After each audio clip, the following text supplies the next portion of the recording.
Live from downtown Detroit, Local 4 News at 11 starts now. Smartphone secrets. They look like innocent apps, but the defenders are go digging to find out what's hiding in your child's phone. A murder case gone cold. Nearly a year after a Macomb County couple was killed, the community comes together in hopes of catching their killer. Carjacked in one of the city's most popular destinations. Tonight, police are putting out the call for help after it's all captured on surveillance video. Good evening. Thanks for being with us for Local 4 News at 11. A 26-year-old woman was carjacked a block away from the entrance to the Greektown Casino and across the street from some other popular spots. All happening last night about 11 o'clock, and the DPD has now enhanced the video from the moments just before the carjacking to try to give us as good a look at the guy responsible as possible. Let's get right to Mara McDonald. She's live in Greektown tonight. Where does the investigation stand as of now, Mara? Hi, Carmen. I want to show you something. Take a look up there. You can see the surveillance cameras up there. It's why we have such good video of what happened here. And take a look across the street. She'd parked her car right underneath the people mover when the guy walked up to her, showed a gun, and demanded her keys. The surveillance cameras on the buildings surrounding the well-traveled spot captured the whole thing as it went down. She's parked her Dodge Stratus right under the people mover and just steps away from the Greektown Casino. He pulls a gun out and demands her keys and then takes off in her car. My goodness. Wow. Showing the video around, people were pretty stunned. Leaving the bars or whatever, you know, going to the casino and stuff like that, it's the last thing on my mind. Yeah. Roger and Amelia come here often. I mean, of all the places in the city that you think you'd have a problem, would you ever think that this would be one of them? No. No. Detroit police have enhanced the video and come up with some still shots of the carjacker. Here he is on a bike milling around before this happened. He's described as a black guy in his 20s, 5'3", and about 150 pounds. He has a medium complexion and a goatee. He also has 2 moles on his right cheek area. And he's not particularly smart to pull this stunt in an area with surveillance cameras all over the place and people here all the time, like Rachel and Nicole. They didn't have any worries on their walk to St. Andrews for a concert tonight, but they did think very carefully about where they parked. I'm always very, very cautious about where I'm putting my car, to the point where I even text Dad, hey Dad, where do I park? We went around the block looking for, I was like, ooh, that one's got a fence, let's park in that parking lot. Mara McDonald reporting. Obviously, if you recognize anything in that video, call Detroit police. Now to a Lyon Township man arrested, accused of running over an elderly couple and then driving away. This is surveillance video from a Walmart that shows the 2 victims crossing the parking lot, and then they are hit by a pickup truck. That driver then backs up and takes off. Witnesses did get the license plate number, and police were able to track down 65-year-old Rodney Snyder. He's facing a list of charges, including leaving the scene. As for the couple that was hit, fortunately, they were taken to the hospital. They are expected to recover. You know, it's been nearly a year since Jim and Christy McHugh were found dead in their Clinton Township home. Detectives have yet to find their killer. Tonight, family and friends gathered to remember the couple and announce an increase in the reward for any information leading to an arrest. Kimberly Gill is live in Clinton Township tonight. Kim, this family is not giving up hope for justice yet. Carmen, you're right. Good evening to you. And the reward in this case has been increased from $25,000 to $50,000 for information leading to an arrest and conviction. And you're right. The family told me tonight they are not giving up hope, and by no means is this a cold case. The night was filled with candles, smiles, and hugs as those who knew Jim and Christy McHugh gathered Thursday to celebrate their lives. You know what? It's so heartwarming to see so many people are coming together for the reason we're here today. It's not a funeral, it's a gathering of support for them. The 2 were killed in their Clinton Township home back in January. Investigators at first believed it was a murder-suicide, but autopsies proved otherwise. Jim McHugh was found in the garage in a pool of blood. Christy McHugh was found in the living room. Both died of blunt force trauma. Tonight's vigil was held to keep their memory alive and to also plead to the public for help finding a killer. They were such beautiful souls, and that's why we're doing this, because they're gone, but they're not forgotten. They had a way of making their friends feel like family and their family feel like friends. 1, 2, 3. And our only hope is that we know there's got to be one person out there that knows what happened on that night in January. And we're pleading for that person to do the right thing and come forward. Now, as far as the police investigation goes, family members told me tonight that they are not ready to release any new information, but they do have leads in the case. And they also tell me that the detectives here at the Clinton Township Police Department have been absolutely phenomenal in terms of following up on leads and keeping the family informed. And they again plead, they're begging that if you have any information, to give Clinton Township Police a call. We are live tonight. Kimberly Gill, Local 4. All right, Kim. For the second night in a row, there are demonstrations happening across the country protesting President-elect Donald Trump, and that includes here in Detroit. Tonight, several hundred students marched across Wayne State's campus to Campus Martius downtown. Many say they just want everyone to know that they don't support this election. I believe that I have the right to say what I want along with Trump supporters, and I have the right to protest and go against what other people's beliefs are, because I also have beliefs. Everybody has a freedom of speech here. Earlier today, President Obama met with the president-elect, telling him he wants him to succeed and will do everything he can to ensure a smooth transition. It was a 90-minute White House meeting between the two. It's a time-honored ritual to show a peaceful transfer of political power in the United States. President-elect Trump said President Obama is a very good man. This was a very different scene that we might have expected from these two who have been so harsh on each other, but it was actually their first face-to-face meeting. Trump then met with congressional leaders. Well, now to a story that is making national news. A video of students at Royal Oak Middle School chanting, "Build that wall."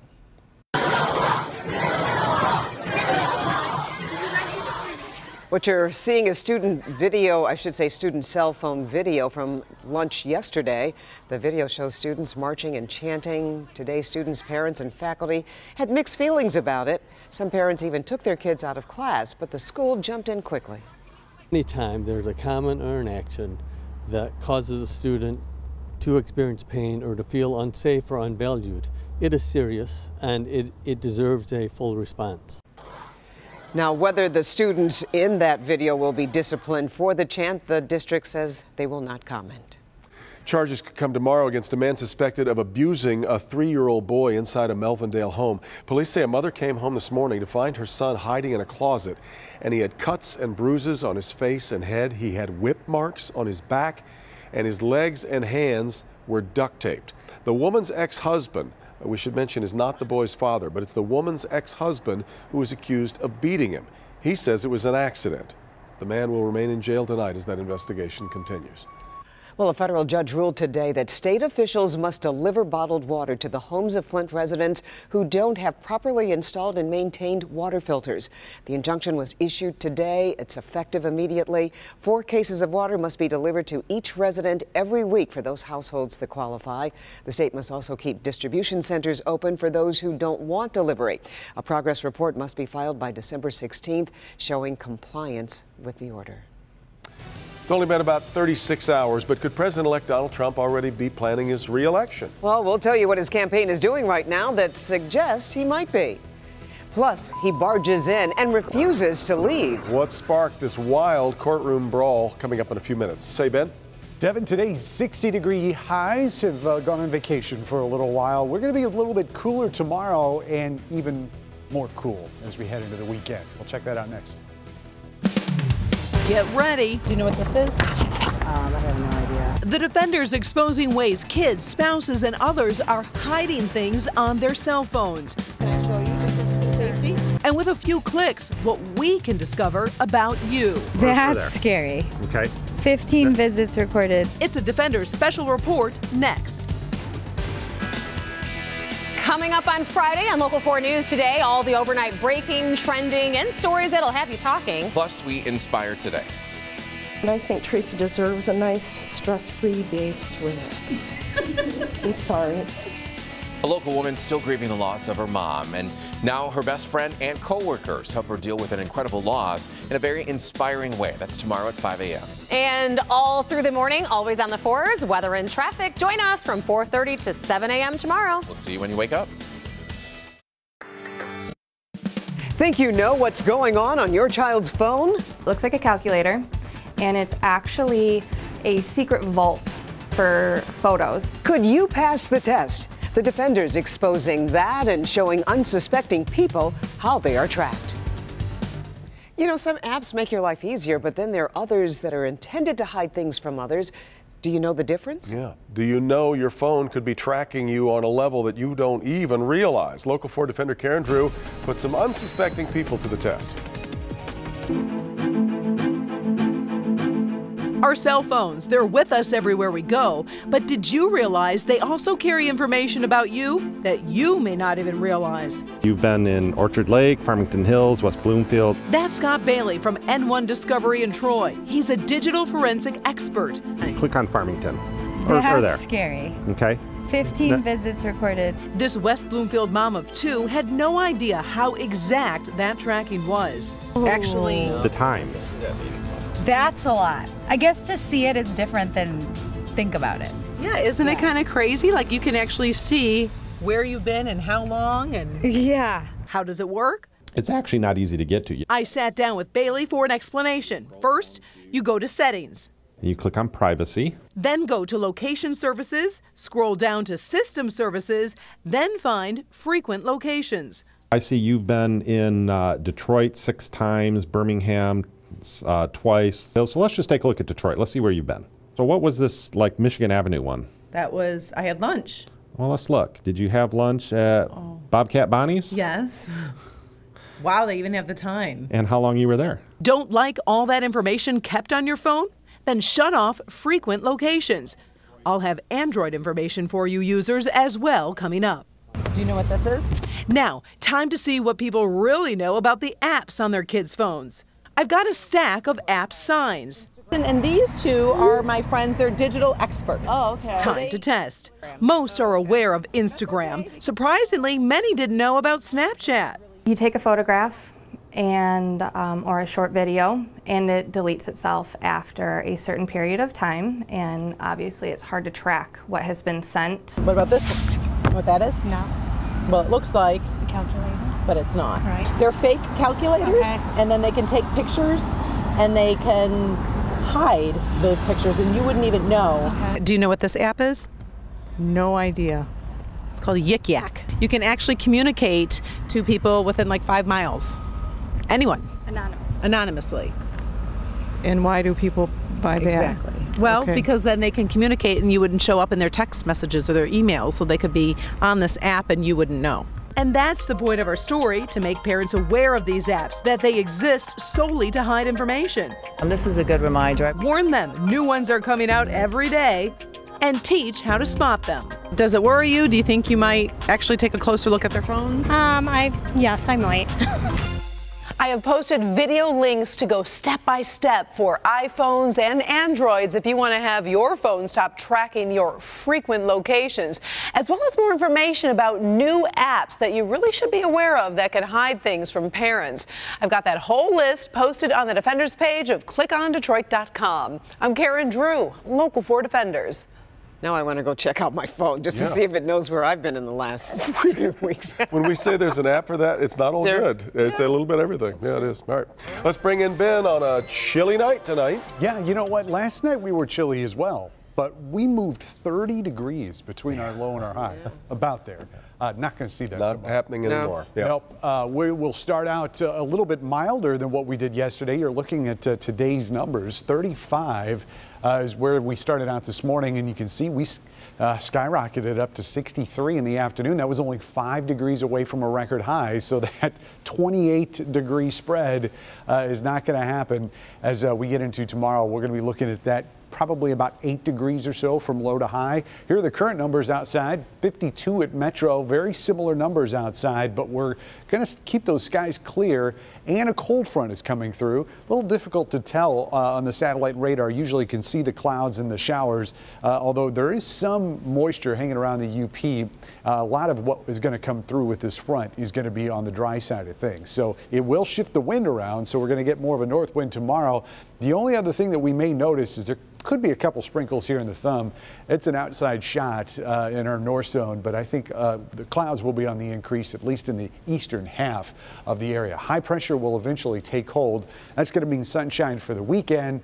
It's also going to mean some cooler starts. In fact, by Saturday morning, It looks like just about everybody's going to be below freezing to begin the day. So tonight we're looking at temperatures dropping down to about 42, maybe some upper 30s well outside the city. Clouds will be on the increase after midnight as that front approaches. And again, they're going to hang on the east side of the area tomorrow. I think places, especially in our west zone, may see quite a bit of sunshine in the afternoon. But here's the temperatures, and they're only getting to about 50 degrees here in our metro zone, and that's one of our warmer numbers. Down here in our south zone, it's pretty much all going to be 50 degrees, except for 49 here closer to Michigan Avenue. In our west zone, slightly cooler temperatures, but not a huge spread in numbers tomorrow. 47 in Flint to 49 in Chelsea and Ann Arbor. And in our north zone, slightly cooler, but not by much. 46 is here from North Branch to Sandusky, and just slightly milder numbers down in the central part of Macomb and Oakland counties. So high temperatures will be at their lowest point here on Saturday. Then we start coming back up as we go into early next week. Pretty close to average for this time of year. Those morning lows continue rising too. We'll get from below freezing on Saturday to the upper 30s there on Monday, and then eventually the 40s for lows as we head into next week. But there is still no rain in that forecast, and probably not until the end of next weekend. Only one freezing temperature in the whole run too. Not too bad. Yeah. All right. Thank you, Ben. Another thought about Carmen and her upcoming retirement. Hi, Carmen. Thank you for all you've done for Detroit and all of southeastern Michigan. No matter how tough the news that you were delivering, you always did it with a sense of compassion and empathy. In fact, you always felt like you were a member of my family that I was listening to. And after all these years, that's exactly what we've become. Congratulations. That's so right. Phil, thank you so much. We will continue Boy, oh to boy. celebrate Carmen Harlan all day tomorrow, her last day on Local 4. We've got a few surprises, yes, coming up throughout the day. And then we certainly hope you'll join us back here tomorrow night at this very time at 11 o'clock. It'll be Carmen's farewell newscast. We'll be right back.